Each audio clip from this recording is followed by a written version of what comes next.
After the success of his Dirty Mind album, Prince was asked to open for the Rolling Stones. An incident would happen there that would bring Prince and Morris closer together. Prince was looking forward to this because it gave him a chance to be exposed to white hardcore rock and roll fans. That sounded good, but it didn't work out the way Prince expected. When Prince initially came on stage, he was wearing a trench coat with nothing underneath but black bikini underwear. The people weren't feeling this look. In fact, they had such strong feelings about Prince that they gave him immediate feedback. They called Prince a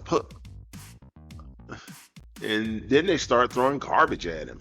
The people were so angry, the Prince didn't even make it through his set as the hostile crowd ran him off the stage. Needless to say, Prince was shocked. He hadn't expected any of this, and he was visibly shaken as he sat in his dressing room. At first, he didn't even want to go do the next night's gig. Morris tried to lift his spirits by saying, "Doesn't mean ish.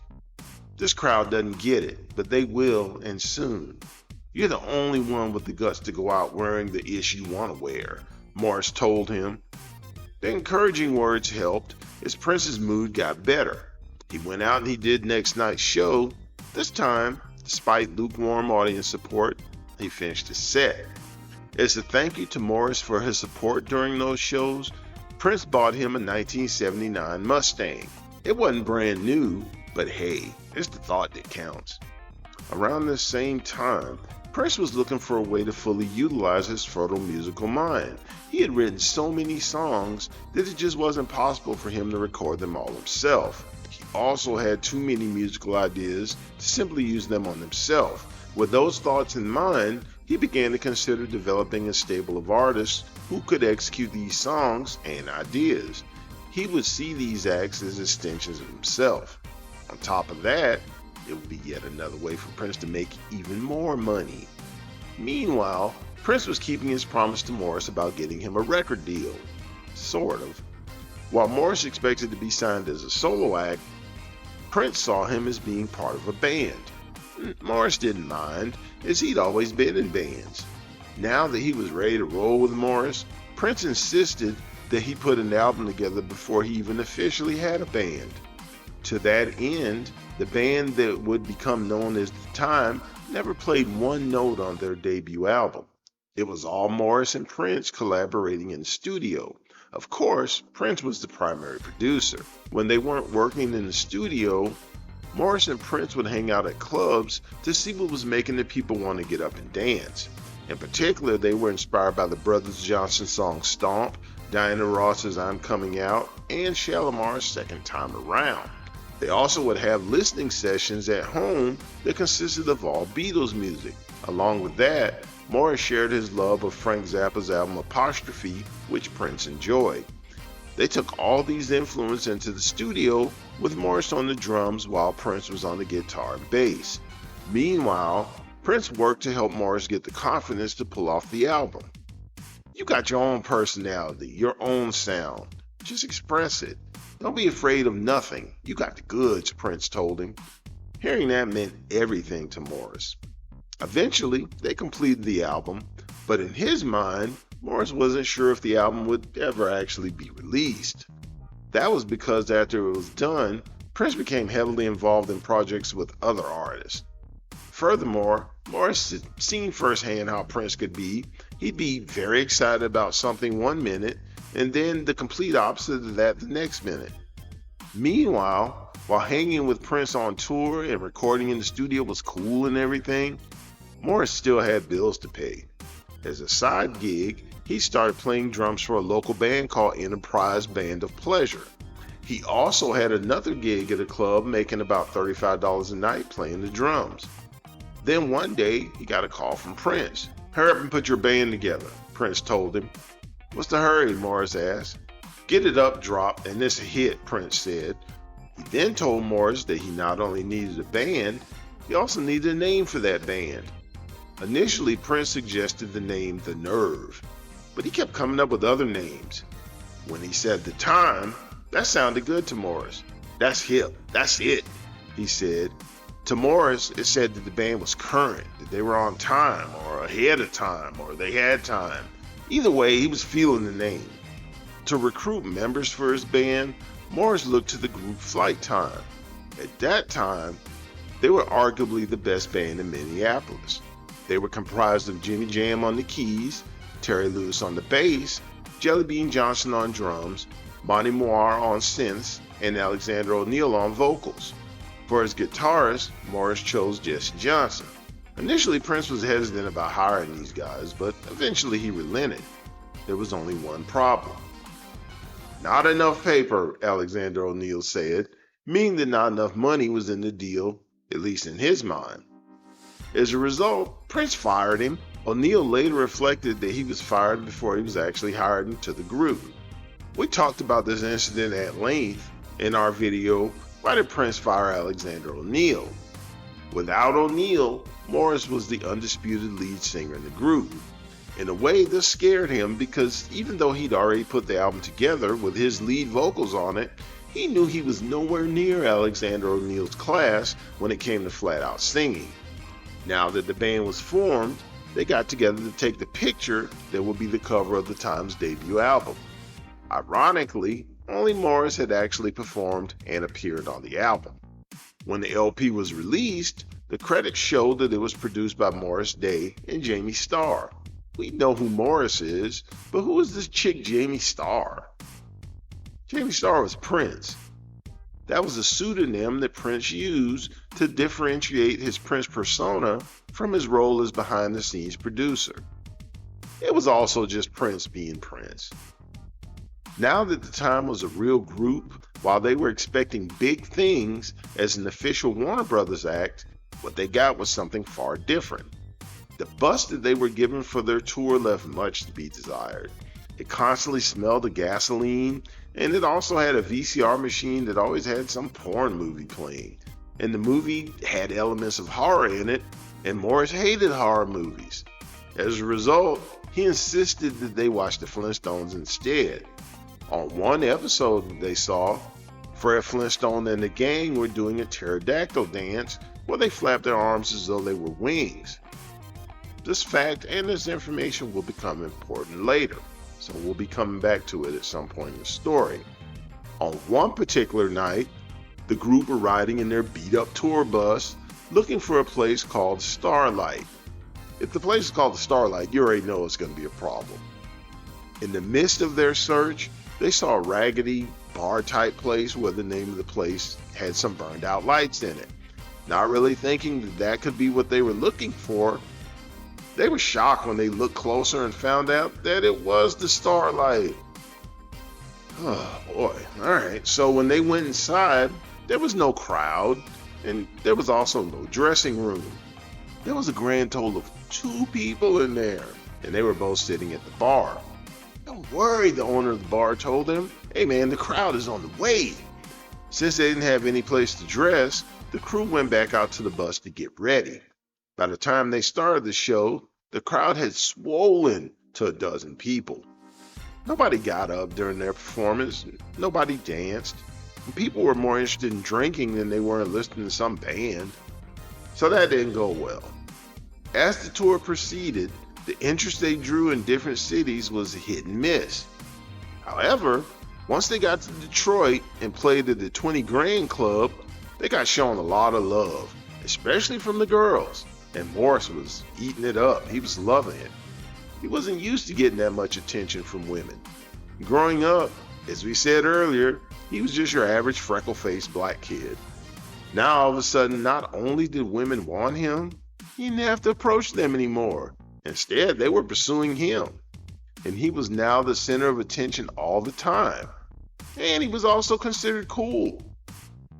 Getting caught up in all the hoopla and excitement of it all, success started going to his head pretty much from the start.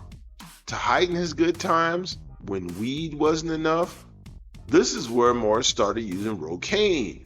We're going to take a time out from our story to ask you to like, subscribe, share, comment, hit that notification bell, and repeat when it comes to our videos. Now, back to our story. By this time, the group was about to hit the road for their second tour. During one of their rehearsals, they stumbled onto something that they'd include in their act from that point forward. They were rehearsing the song Cool when Morris called for a mirror.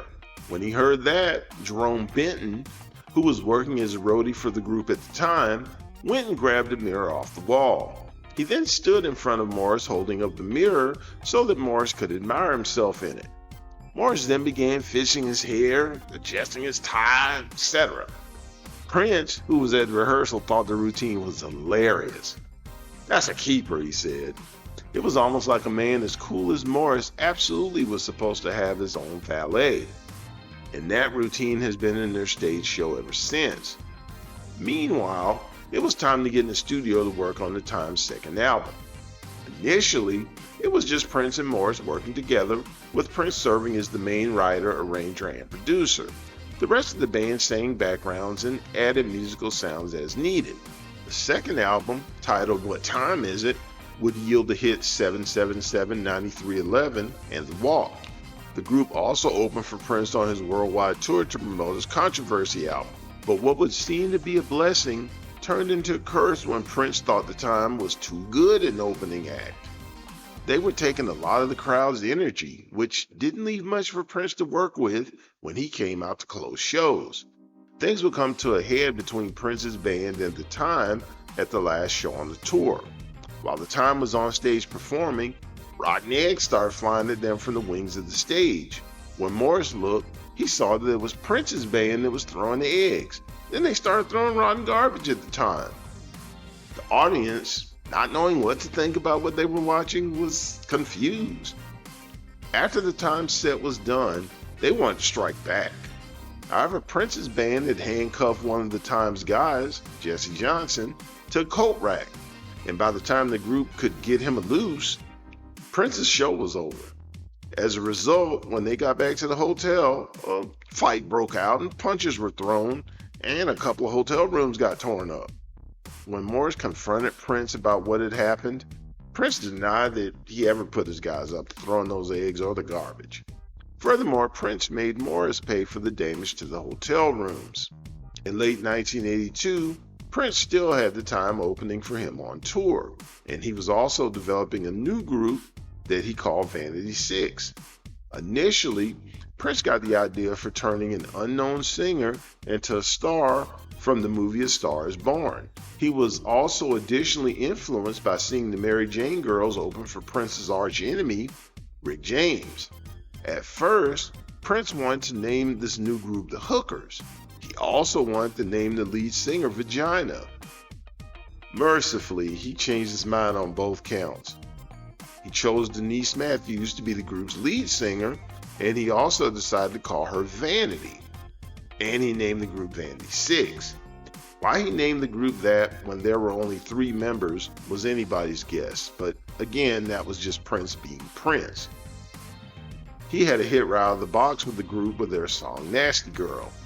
After that, Prince decided to have Vanity 6 open for him along with the Time on his 1999 tour. He also made the Time work as Vanity's backup band. To make matters worse, he insisted that they play behind a closed curtain so the focus of their performance could be on the girls.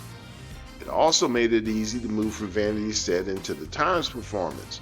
After Vanity 6 was done, the curtains would open and the Time was already in place to begin their part of the show. Meanwhile, Morris got an offer that he couldn't refuse. He didn't have to refuse it though, because Prince would do that for him.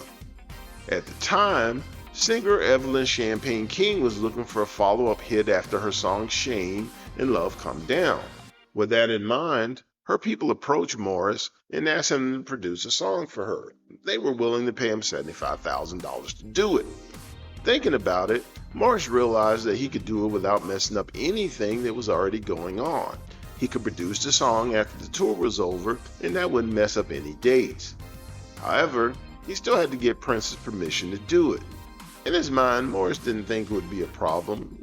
It was simply more of a formality. He was wrong. Prince told him no. Not only did he tell Morris no, he was adamant about telling him no. No outside gigs, he said, and reiterated that Morris, and the rest of the group as well, worked for Prince and only Prince. Not long after this, Prince fired both Jimmy Jam and Terry Lewis for doing exactly what he just told Morris not to do. Initially, Prince wanted Morris to fire them, but Morris refused to do it. We covered this story at length in our video titled, "Why Did Prince Fire Jimmy Jam and Terry Lewis?" To make matters worse, in an interview that he did with Rolling Stone, Prince told them the decision to fire Jimmy Jam and Terry Lewis was Morris's. All of this brought a reality that Morris hadn't considered into clear focus. He was the leader at the time, but the group wasn't his group. It really belonged to Prince, who was calling all the shots. At the time, Morris considered cursing Prince out and walking away from everything. However, there were three main reasons why he didn't do that. 1, he was too busy getting high. 2, leaving would have created legal issues that Morris simply couldn't afford to pay for. And 3, he really didn't want to leave. He'd found out that Prince was making a movie, and he wanted in on that. We're going to stop part 2 right there. Do you think Morris should have walked away from Prince after he lied in that article in Rolling Stone magazine? Let us know what you think in the comments. Thank you all for checking out our video. I appreciate you spending time with us, and we'll be coming out with part 3 of this, so be on the lookout for it. Thanks again, and we will see you on part 3 of this video.